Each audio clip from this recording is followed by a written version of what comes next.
sudah kelihatan belum di ini? Di apa namanya di layar teman-teman sekalian? Udah, Pak. Udah. Oke ya. Oke. Baik. Jadi ini meneruskan yang kemarin, rangkaian alat bioreaktor ataupun fermentor yang bisa digunakan untuk memproduksi suatu metabolit dari mikroorganisme, jamur ataupun bakteri seperti itu. Yang syarat-syarat kemarin yang sudah saya jelaskan, apakah harus steril, kemudian bagaimana ketentuan masing-masing bagian untuk panel yang digunakan di lapangan tersebut. Nah, selanjutnya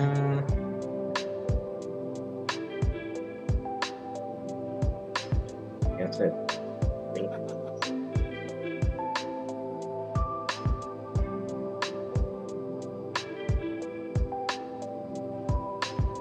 Oke, jadi tahap transferring proses industri dari skala laboratorium ke fermentor komersial. Jadi ada beberapa ini ya teman-teman. Yang pertama adalah dalam skala ini ya, shake flash eksperimen. Jadi menggunakan adukan guncangan seperti bahkan teman-teman pernah melihat di lab kimia. Nah itu kan ada alat shaker yang bisa dimuati beberapa Erlenmeyer dari skala misalkan dari 250 mili, 100 mili, 50 mili, 500 mili ataupun 1 liter. Dan misalkan teman-teman juga pernah mungkin melihat ya di situ ada Erlenmeyer kemudian digocok secara kontinu dan tidak pernah berhenti ya.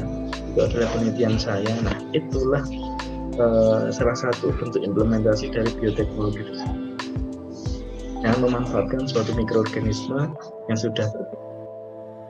Kemudian kedua ini adalah fermentor skala lab ya sekitar 5-10 liter. Tapi jangan kaget ya teman-teman karena ini misalkan teman-teman ingin menggunakan prinsip bioteknologi yang berada di kampus sudah bisa dijalankan dengan sistem tertutup menggunakan Erlenmeyer steril, kemudian terdapat suatu nutrisi yang berada di dalam Erlenmeyer tersebut. Nah, skala yang bisa digunakan harus skala 5 sampai sebenarnya 3 liter sudah bisa ya. 3 liter, ini 3000 liter, maaf. Jadi yang bisa digunakan yaitu skala 5 sampai 10 liter.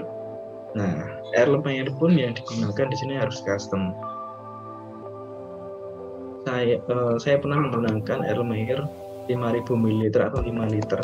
Namun kan untuk kapasitas yang bisa digunakan dari Erlenmeyer tersebut itu hanya sebesar maksimal 3 liter karena harus ada ruang antara jadi untuk pertukaran gas yang berada dalam Erlenmeyer tersebut. Nah, kemudian sebenarnya gini ya.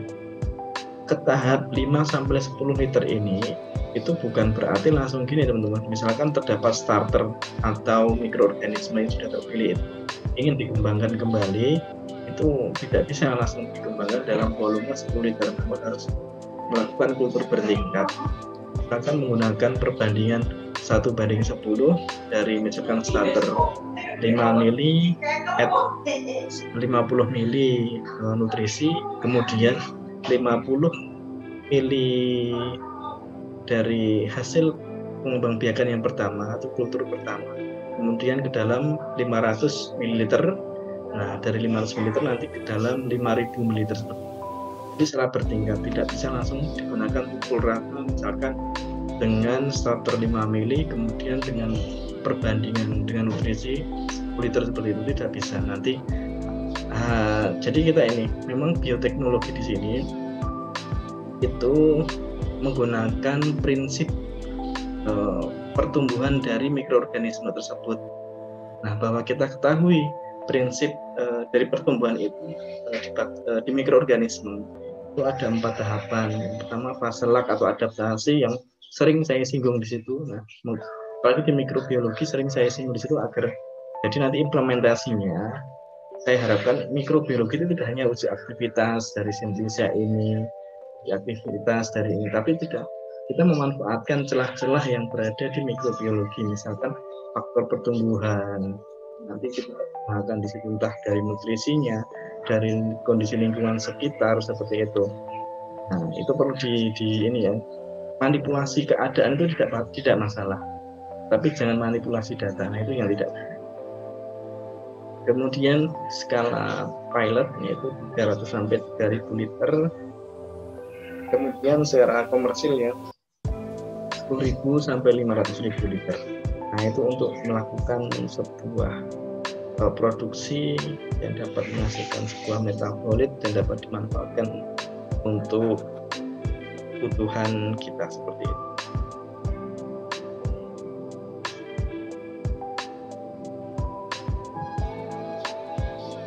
Selanjutnya saya akan slide berikutnya.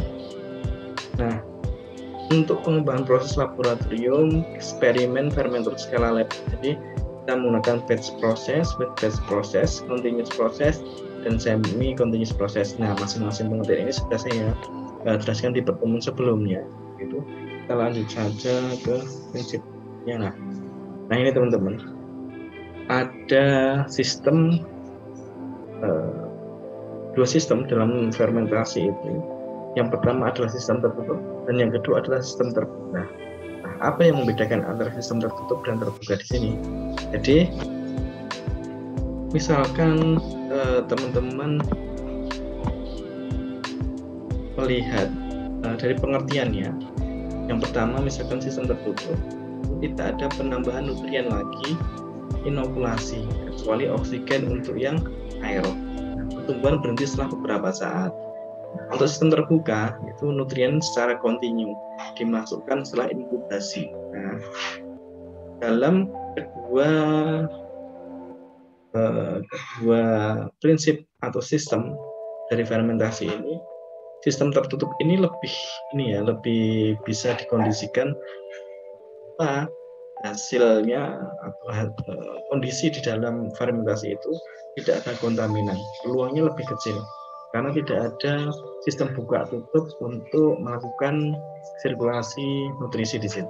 Nah, apalagi misalkan alat yang kita gunakan di laboratorium itu masih menggunakan Erlenmeyer.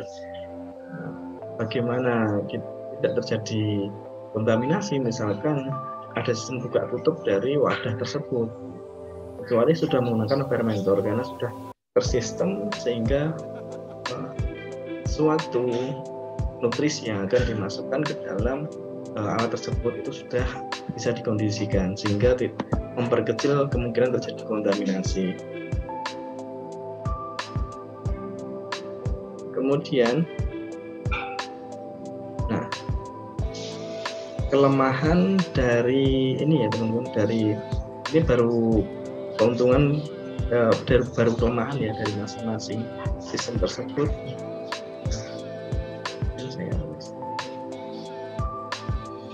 Namun ketika menggunakan sistem tertutup ini itu tidak bisa melakukan pengkondisian pertumbuhan dari mikroorganisme tersebut pada fase stasioner atau fase log, atau di fase mana itu tidak bisa dimanipulasi lagi. Karena apa? Jadi memang di dalam sistem tertutup ini sudah secara alami dia akan melakukan inkubasi sampai waktu yang sudah ditentukan. Setelah di sistem terbuka ini penambahan nutrien dari dalam skala waktu tertentu itu akan mempengaruhi fase pertumbuhannya juga. Contohnya seperti ini. Jadi ketika mikroorganisme masuk ke dalam fase stasioner, otomatis karena hal tersebut terjadi itu disebabkan karena nutrisi yang sudah berada di dalam media tersebut sudah mulai menipis, sehingga fasenya kan jadi steady state ya, jadi datar. Itu karena memang kondisi nutrisinya sudah mulai menipis. Kemudian antara fase pertumbuhan dengan fase kematian sudah seimbang. Kemudian ketika ada suplai lagi nutrisi dari luar, itu akan mikroorganisme yang berada di dalam dalam sistem inkubasi tersebut, dia akan disuplai nutrisi kembali sehingga dia akan mengalami pembuahan sel karena nutrisinya sudah terpenuhi. Nah, disinilah pemanfaatan dari kedua sistem tertutup dan sistem terbuka. Ada keuntungan dan kerugian dalam dua metode ini. Selanjutnya, tipe sistem fermentasi yang pertama adalah batch culture, itu mikroorganisme seperti yang sudah saya jelaskan kemarin ya. Jadi volume yang digunakan antara medium dengan starter itu sudah paten, sudah tidak bisa dimanipulasi lagi atau ditambahkan atau dikurangi, sehingga ketika sudah dilakukan inkubasi, disitulah sampai akhir nanti akan seperti itu volume perbandingan antara dengan starter dengan media tersebut. Kemudian semi continuous ya. Semi continuous ini ada sistem ini namanya kultur bertingkat. Jadi antara nutrisi dengan starter, misalkan seperti yang saya jelaskan di awal tadi, misalkan menggunakan perbandingan 1:10, 5 mili untuk starter, kemudian 50 mili untuk nutrisinya. Setelah itu dilakukan kultur bertingkat kembali, misalkan 50 mili yang tadinya diinkubasi tadi hasil penambahan yang awal, kemudian diinkubasi lagi 50 mili, tambahkan 500 mili media baru. Nah, seperti itu. Nanti dia akan terhenti pada volume yang kita tentukan. Kalau continuous itu memang lebih support ketika menggunakan bioreaktor, sehingga sistemnya itu akan berjalan terus, ada suplai nutrisi masuk dan ada pemanenan keluar, dan itu berjalan secara kontinu. Di sini memang memanfaatkan harus ada bioreaktor ataupun fermenter di sini alat tersebut. Nah, seperti ini teman-teman. Jadi seperti yang saya jelaskan tadi, kalau batch itu sudah fix volume sampai dari awal sampai akhir itu ya sebesar yang sudah ditentukan dari awal, tidak perlu ditambahkan kembali seperti itu. Kemudian kalau feed batch itu memang nanti penambahan media atau nutrisi ke dalam satu campuran kultur di situ itu panjang. Misalkan dalam waktu 10 menit sekali dimasukkan berapa mili, 10 menit berdua dimasukkan berapa mili, seperti itu. Kalau continuous ada sistem pemasukan nutrisi dan ada pengeluaran hasil pemanenan, dan itu berjalan secara kontinu, tidak terhenti ya, itu berjalan secara terintegrasi seperti itu.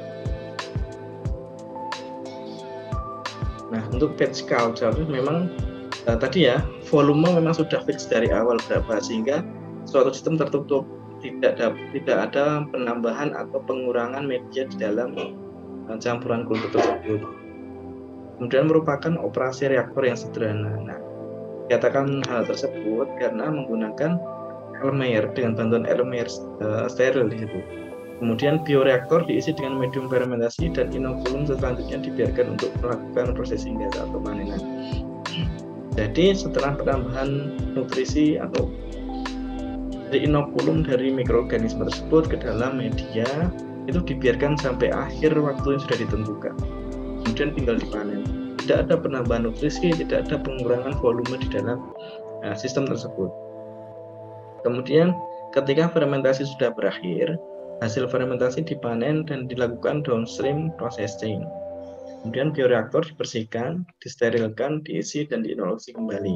Nah, itu kelemahan di batch culture itu. Jadi, setelah proses inkubasi selesai sampai akhir tahap pemanenan, alat tersebut perlu dilakukan sterilisasi kembali, sehingga bisa dijamin bahwa hasil yang atau alat itu dipastikan steril, sehingga nanti untuk melakukan kultur kembali itu ini ya bisa terbukti atau dikondisikan steril.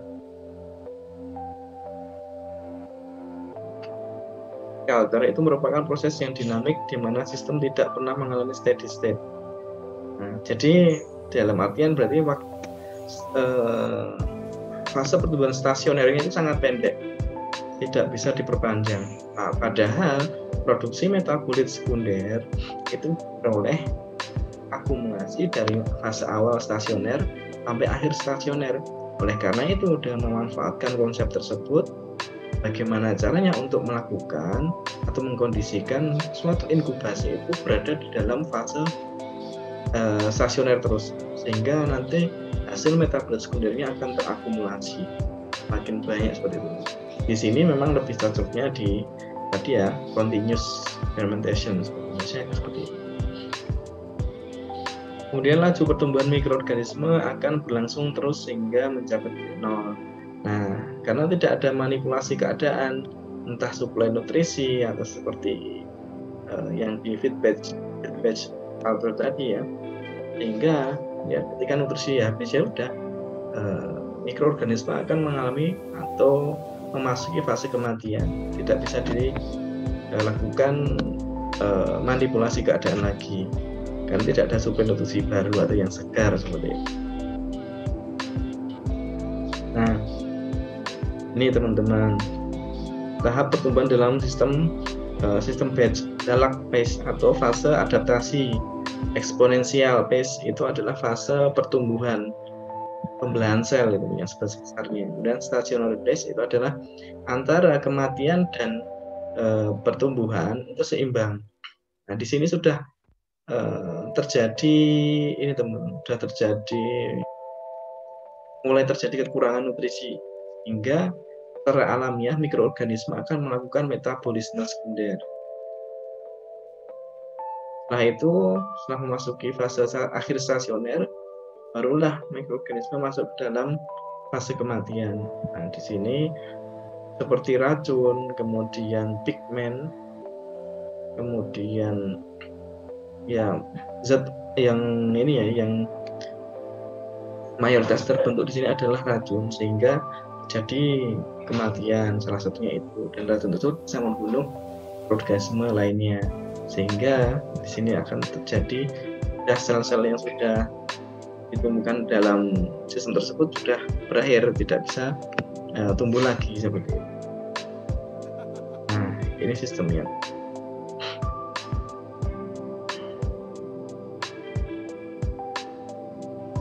Nah, keuntungan untuk sistem batch, yang pertama sistem sederhana karena hanya menggunakan Erlenmeyer, kemudian kapas seperti itu, dan biaya perawatan lebih rendah atau murah.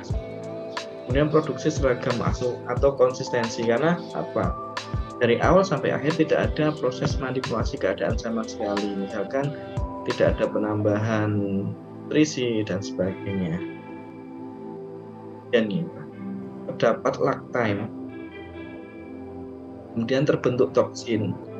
Untuk produk potensial produksinya terbatas. Kenapa terbentuk lag time? Jadi memang di sini kan posisinya benar-benar alamiah, karena proses fermentasi atau inkubasi dalam sistem batch ini itu adalah benar-benar alamiah dari fase awal mikroorganisme tersebut tumbuh. Jadi ada fase lag atau adaptasi. Nah, di sini kelemahannya di sini tambahan lagi ya. Kalau di sini kan hanya menyebutkan terdapat lag time, fase adaptasi. Nah, itu kan secara teorinya seperti itu. Namun, ketika perbandingan antara starter dan nutrisi tidak optimal, nah nanti malah ini mikroorganisme itu tidak memproduksi metabolit sekundernya. Namun, kelamaan di fase lag time-nya, dia terlalu lama beradaptasi di fase lag ini. Hal tersebut terjadi ketika perbandingan ini misalnya gini, dengan sel A, starter sel yang sedikit, dan diberi nutrisi yang sangat banyak, misalkan langsung 10 liter seperti itu.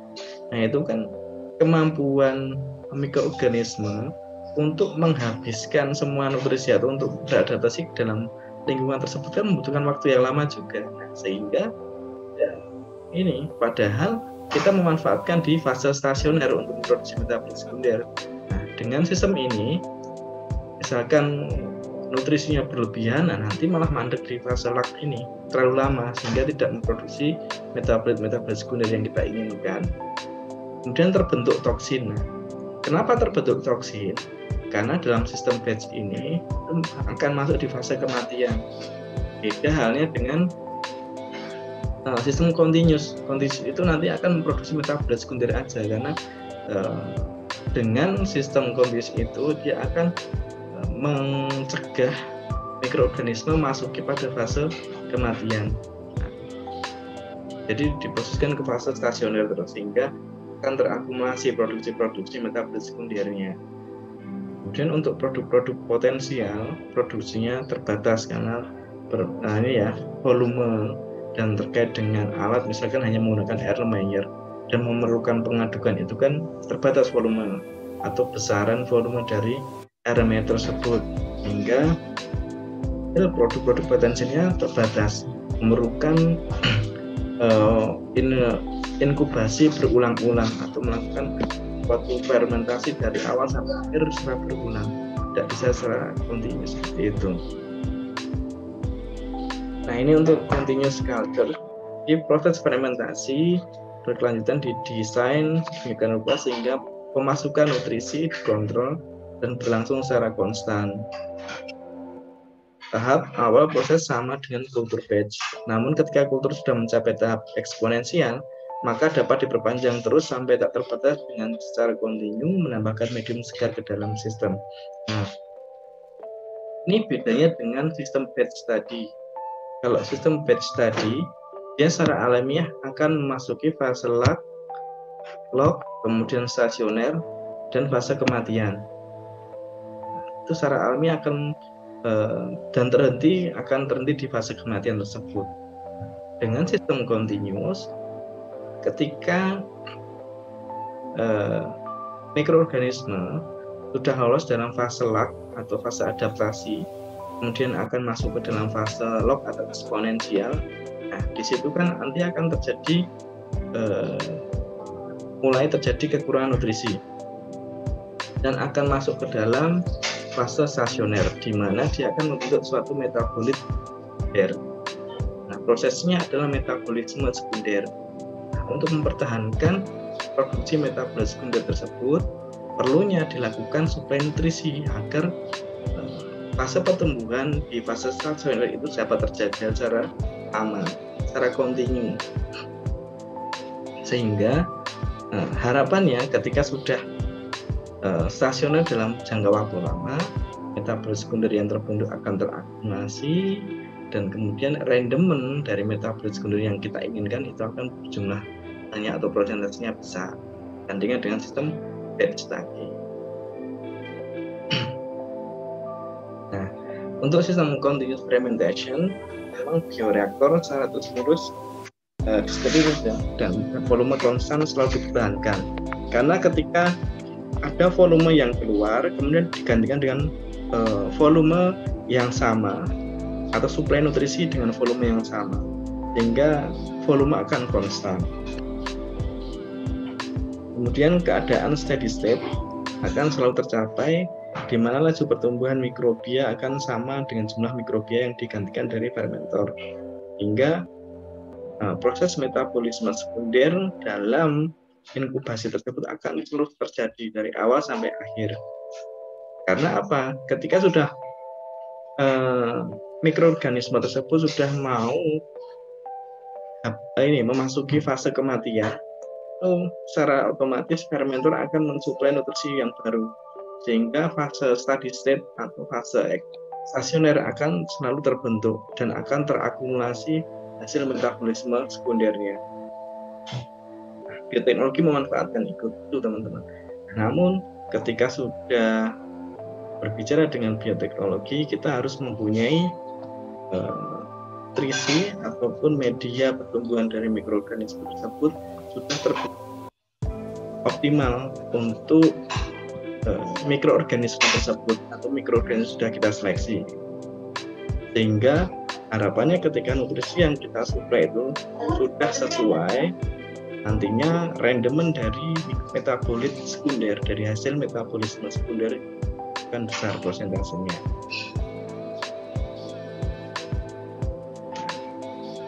Ini adalah salah satu ilustrasi dalam proses continuous culture. Jadi di sini memang ini adalah nozzle yang digunakan untuk memasukkan nutrisi ke dalam nutrien reservoir ini. Kemudian ada sistem pemompaan dan akan masuk. Nah, volumenya nanti akan tertampung dalam fermenter ini. Kemudian di sini dilengkapi dengan nozzle untuk udara masuk, udara keluar. Nah, sehingga harapannya ketika mikroorganisme di sini sifatnya adalah aerob, dia akan tersuplai optimal kebutuhan oksigennya, dan akan mempengaruhi dari fase pertumbuhannya itu. Nah, kemudian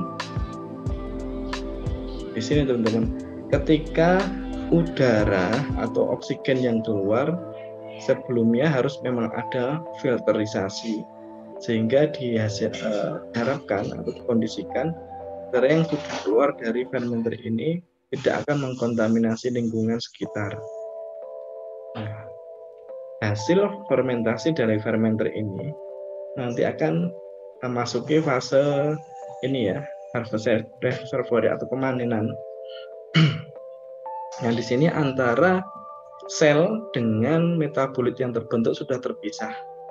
Nah, makanya disebut dengan fase pemanenan. Kondisi di sini ketika sudah terbentuk memasuki fase pemanenan,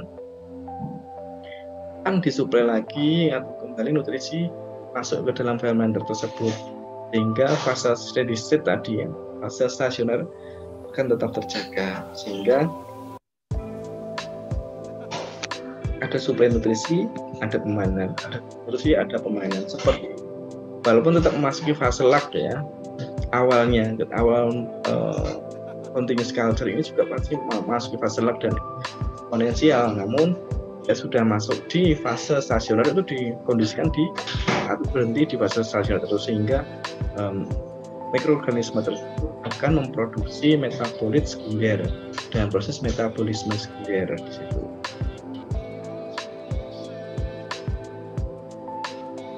Nih, continuous culture merupakan sistem yang terbuka, kemudian medium baru secara konstan dimasukkan dan medium lama dikeluarkan. Ini kan karena disebut dengan fase continuous tadi ya. Nah, misalkan seperti ini, teman-teman itu melakukan uji di solusi tester ya, di solusi kan ketika teman-teman mengambil sampling misalkan 5 mili dari zat tersebut, dan kan teman-teman juga mengganti volume sebanyak ini. Hampir sama seperti itu prinsipnya, namun memang ini kondisinya adalah steril di dalam bioreaktor atau fermenter.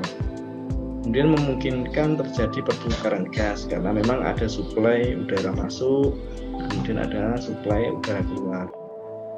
Setelah itu memungkinkan untuk pertumbuhan dan produksi yang lama. Nah, karena tadi memang fase pertumbuhan pada continuous culture itu dipertahankan di fase stasioner. Kemudian organisme yang memproduksi dapat dipindahkan bersamaan dengan medium lama. Sampai sini ada pertanyaan tidak? Kalau ada, coba ditanyakan dulu sebelum saya lanjutkan kembali.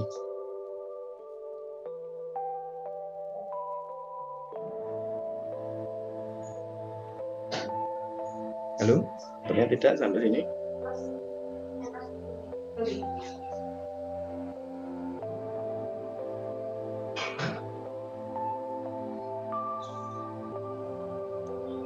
Belum, Mbak. Belum. Ya, oke. Ya, oke, kita lanjutkan lagi misalkan belum. Tapi konsepnya sudah ini ya, masuk ya kira-kira ya. Konsep continuous culture, batch culture sama feedback culture tadi sudah masuk ya prinsipnya.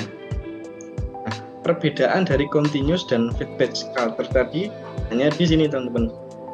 Kalau di feedback itu tetap akan memasuki fase kematian, tetap itu fase lag pasti tetap, semuanya sebenarnya masuk ke fase lag, hanya frekuensi lamanya pertumbuhan di fase itu akan berbeda.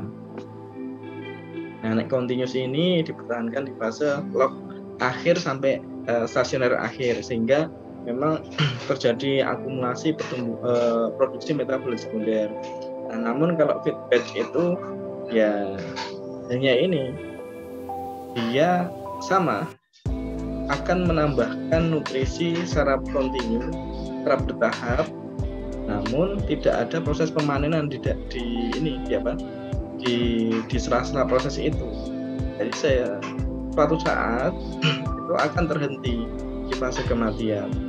Nah, kalau continuous itu pasti nanti dipertahankan di fase akhir eksponensial sampai atau awal stasioner, akhir eksponensial kan awal stasioner. Nah, sampai ke fase akhir stasioner, sehingga hasil metabolisme sekundernya akan terakumulasi di fase tersebut. Nah, itu adalah peran bioteknologi di situ untuk memanipulasi kondisi baik nutrisi ataupun suplai udara ataupun lainnya yang menunjang produksi secara optimal.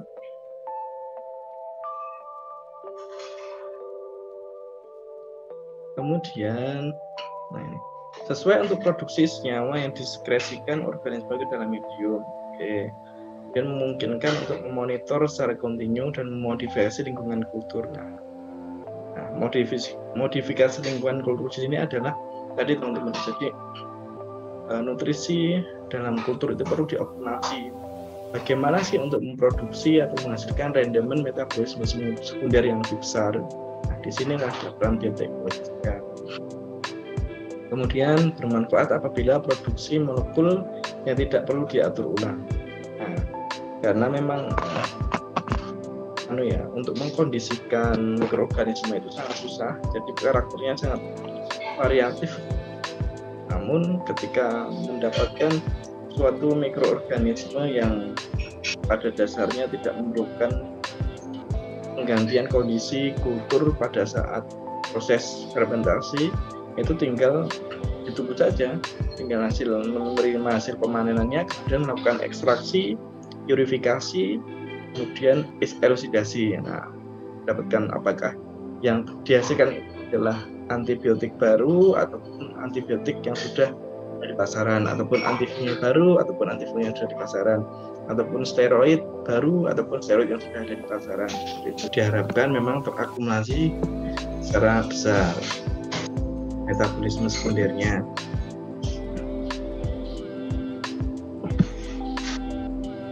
Oke, ya. Dan pemanfaatan bioteknologi dengan menggunakan bioreaktor atau fermenter tadi memang di bagian ini, teman-teman.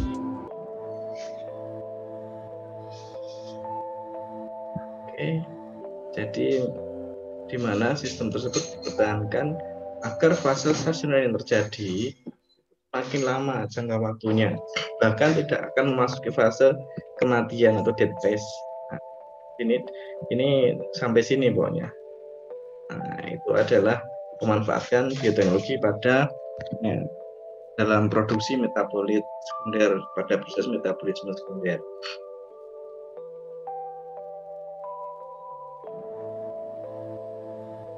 Selanjutnya ini, selektivitas tinggi dan mendukung perkembangan perkembangbiakan mikroorganisme dengan adaptasi baik dalam struktur. Seperti itu. Oke, kita lanjutkan pada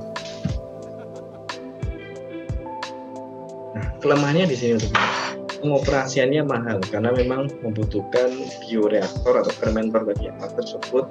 Nah, untuk pengadaannya pun memang dengan biaya yang tidak sedikit seperti itu. Tidak semua instansi juga menggunakan alat tersebut, mempunyai alat tersebut. Kemudian sulit untuk mempertahankan sterilitasnya. Dalam artian bukan di dalam prosesnya itulah, maksudnya gini, bukan di dalam tangki fermentornya itu, namun karena terdapat sistem pemasukan nutrisi dan pengeluaran pemanenan seperti itu. Nah, pemasukan nutrisi itu pun nutrisinya harus dijamin atau dipastikan benar-benar steril. Misalkan tidak steril, yang tadi memang terdapat potensi yang lebih besar daripada batch culture tadi, jadinya kontaminasi. Kemudian little value. apabila produknya tidak diskresikan atau dihasilkan setelah periode waktu tertentu yang ditentukan. Nah, itu adalah kelemahannya dari sistem continuous tadi. Dan batch culture merupakan modifikasi sistem batch culture tadi ya, hanya dengan menggunakan penambahan fresh medium secara kontinu atau periodik ditambahkan tanpa menghilangkan pengeluaran medium kultur sampai mencapai volume tertentu.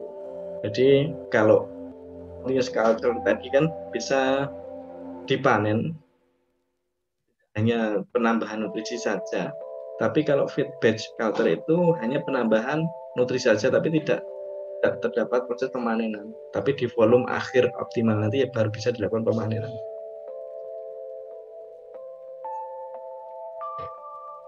Ya, sudah singgung tadi. Nah, kemudian pemilihan mikroorganismenya. Jadi teknologi fermentasi merupakan teknologi untuk menumbuhkan sel dalam skala besar dengan efisiensi yang tinggi, termasuk juga proses-proses mendapatkan produknya. Kemudian proses utama yang berlangsung secara aktual dilakukan oleh mikroorganisme yang biasanya diistilahkan sebagai biokatalis. Jadi memang peran penting dalam proses fermentasi ini atau inkubasi ini adalah peran penting dari mikroorganisme tersebut, sehingga pemilihan mikroorganisme harus benar-benar ketat. Apakah memang mempunyai potensi yang besar dalam menghasilkan suatu metabolit sekunder yang diinginkan atau tidak. Kemudian mikroorganisme atau biokatalis bertindak sebagai mesin utama baik untuk menghasilkan produk maupun melakukan transformasi kimia. Nah, ini adalah salah satu yang proses dan hasil dari fermentasi tersebut. Nanti bisa dibaca sendiri, hanya saja.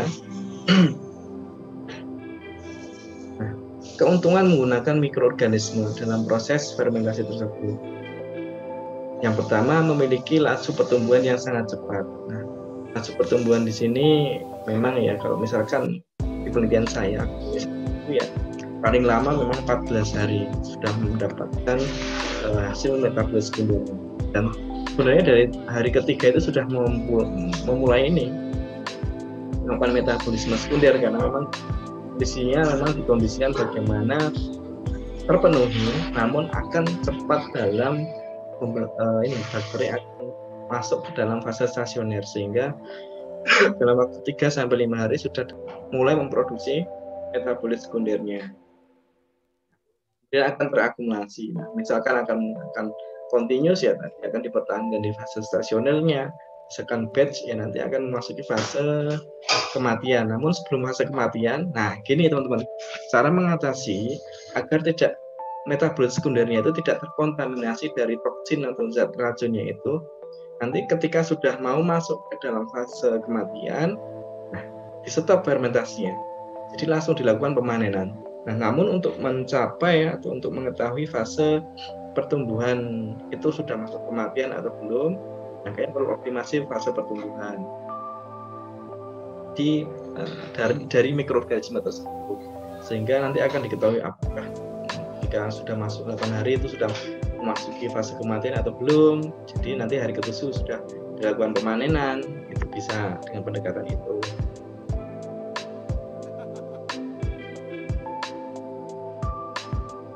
Kemudian mudah beradaptasi, dapat menggunakan produk sisa sebagai substratnya. Nah, untuk ini ya, nutrisinya maksudnya seperti itu. Kemudian dapat ditumbuhkan secara terus-menerus atau continuous dalam skala besar, tidak pernah dihentikan dan tidak perlu disterilisasi ulang. Kemudian memiliki kandungan protein tinggi.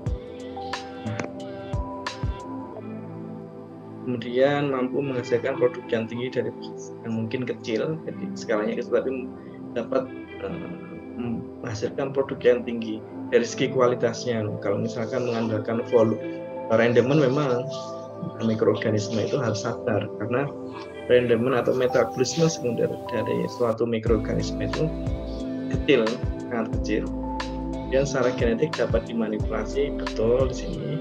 kemudian biasanya menghasilkan produk yang tidak toksik atau limbah yang tidak toksik. Nah, ini tergantung dari mikroorganisme yang kita gunakan ya. Kemudian karena menggunakan organisme hidup, maka temperatur yang diperlukan lebih rendah dibandingkan dengan apabila prosesnya secara kimia. Jadi untuk pertemuan mikroorganisme memang optimalnya kalau bakteri ya 37 derajat Celcius, kalau jamur ya 27 derajat Celcius. Nah, syarat mikroorganisme yang pertama dalam teknologi fermentasi, mikroorganisme menentukan berhasil atau gagalnya proses bioteknologi. Kemudian harus dipilih mikroorganisme yang dapat menghasilkan produk atau menjalankan proses transformasi sesuai yang diinginkan. Setelah itu, tahap awal dalam merancang proses fermentasi adalah mendapatkan mikroorganisme yang sesuai dengan memilih yang paling potensial untuk digunakan dalam industri. Sebisa mungkin antara efek toksiknya dengan metabolit yang bisa kita manfaatkan itu lebih besar potensi metabolit yang bisa kita manfaatkan, hingga ketika melakukan fermentasi atau inkubasi mikroorganisme tersebut itu tidak sia-sia, karena memang harapannya adalah sebagai terapi pengganti misalkan antibiotik yang sudah resisten, anti jamur yang sudah resisten, itu dieksplorasi dari mikroorganisme pilihan tersebut. Nah, ini nanti bisa dibaca untuk pemilihan mikroorganisme.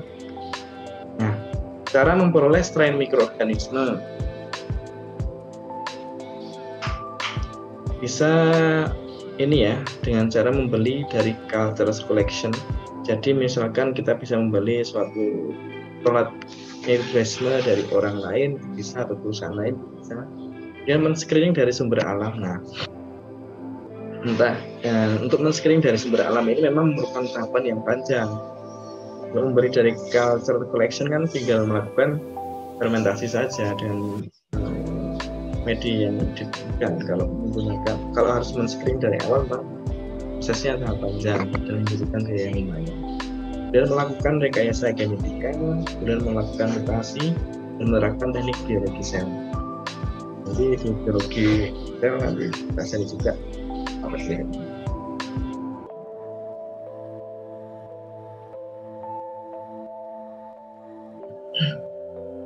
Nah, ini adalah culture collection yang bisa dibeli ya, misalkan ATCC, misalkan E. coli atau SA. Kalau misalkan pengembangbiakan E. coli SA itu ya ini bisa hanya dimanfaatkan untuk mutasi gennya saja atau yang lainnya. Kemudian ada ini teman, ini adalah bank culture collection yang dapat beli di secara komersil.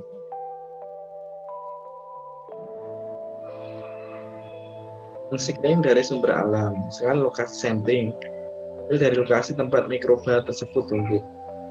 Dan processing sampel harus segera diproses di lab sesegera mungkin. Jika tidak mungkin, sampel dapat disimpan di suatu tempat yang dapat menjaganya, dalam pendingin atau refrigerator. Nah, ini memang dengan menggunakan mikroorganisme itu kondisi-kondisi daripada menggunakan misalkan dari tanaman. Organisme kan tidak bisa memantau ikar baby kan nggak bisa. Ya memang perlunya optimasi kondisi-kondisi itu kita melakukan riset terkait mikroorganisme. Ini untuk treatment sampel untuk penapisan awal ya, kemudian screening based on culture enrichment. Jadi menyediakan kultur yang sesuai khususnya bagi mikroorganisme tersebut, nutrisi yang dibutuhkan oleh mikroorganisme, sehingga mikroorganisme mampu tumbuh dan mampu memproduksi metabolit sekunder tadi. Itu fungsinya di sini. Nah, ini adalah teman-teman ketika melakukan screening dari bahan alam ya. Misalkan teman-teman ingin mengambil dari suatu rhizosfer atau tanah di sekitar perakaran suatu tanaman,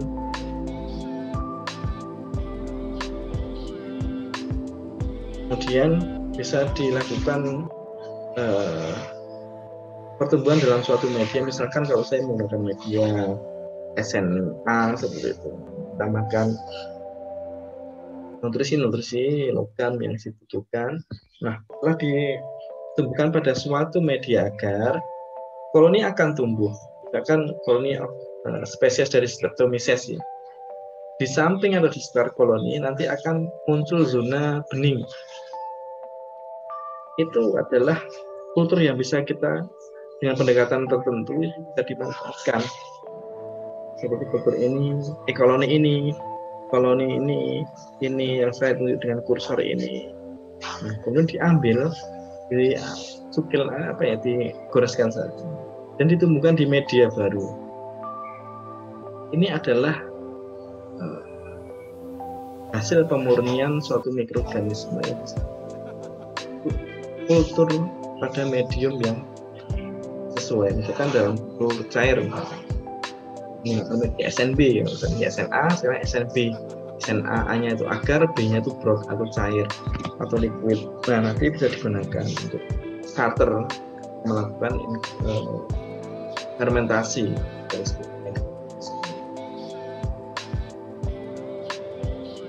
Nah, ini adalah cara memperoleh strain dengan mikroorganisme dengan rekayasa genetika. Misalkan pengambilan vektor diambil dari sebuah sel bakteri, kemudian penyisipan gen atau plasmid rekombinan. Jadi ada sistem substitusi DNA pada sel bakteri, kemudian cloning gen, jadi pertukaran gen pada antar satu sel dengan sel lainnya. Ini untuk virus ya. Kemudian teknik biologi sel, protoplas, dengan menghilangkan dinding sel menggunakan enzim lisis ya, dapat melisiskan atau memecahkan dinding sel dengan adanya stabilizer osmotik. Dan dengan menggunakan agen fusogenik, misal PEG atau polyethylene glycol, dan protoplas di industri untuk fusi, hybrid atau diploid, kemudian regenerasi sel-sel yang viable, yang bergerak. Ini ya. Belakangnya motilitasnya tinggi dari hasil fusi protoplas. Nah, ini adalah preservasi dan penyimpanan suatu mikroorganisme. Jadi misalkan yang pertama adalah penyimpanan pada agar miring, temperatur kamar 4 derajat Celcius sampai 20 derajat Celcius. Ultra refrigerator itu bisa memproduksi suhu minus 60 derajat Celcius. Kita belum ada, paling tidak kita bisa memanfaatkan freezer yang ada di laboratorium dengan suhu 4 derajat Celcius dan selalu di subkultur tiap 6 bulan sekali. Jadi artinya subkultur itu berarti ini pemberian media baru pada mikroorganisme tersebut dan dilakukan selama 6 bulan sekali. Khawatirnya ketika lebih dari 6 bulan sekali, walaupun disimpan dalam suhu dingin, itu khawatirnya proses pertumbuhan mikroorganisme tersebut berjalan dan atau untuk menghindari kerusakan dari nutrisi tersebut, media tersebut, dan dilakukan subkultur 6 bulan sekali. Kemudian preservasi dalam air suling, khususnya untuk bakteria yang berspora atau fungi, spora disimpan dalam air pada suhu 5 derajat Celcius pakai tepat. Dan preservation dalam air terjadi. Liofilisasi atau dikeringkan juga bisa. Jadi biasanya yang menggunakan yang ultra refrigerator 60 derajat Celcius. Jadi benar-benar beku dan kering seperti itu. Nanti bisa dibaca. Penyiapan inokulum. Jadi tadi biarkan murni ya dari koloni yang sudah dihasilkan tadi, kemudian biarkan di mana sel-selnya berasal dari pembelahan satu sel tunggalnya, dan biarkan murni mengandung suatu populasi yang terdiri dari asam mikroba saja. Sehingga harapannya apa? Ketika khawatirnya, dan memang tidak boleh ketika terjadi double mikroorganisme, nanti adanya malah sistem kompetisi untuk memperoleh nutrisi-nutrisi yang ada dalam fermenter tersebut. Nah, khawatirnya kontaminan tersebut akan lebih dominan daripada mikroorganisme pilihan kita, sehingga metabolit yang dihasilkan metabolit yang kita ini kan kita inginkan seperti itu, sehingga akan memperoleh yang sia-sia di sini.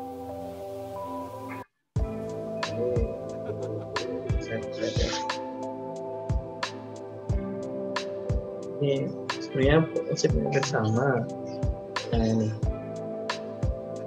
ini adalah misalkan dalam skala komersial, jadi biofermenternya atau bioreaktor atau fermenternya sebesar ini untuk memproduksi metabolit yang kita inginkan.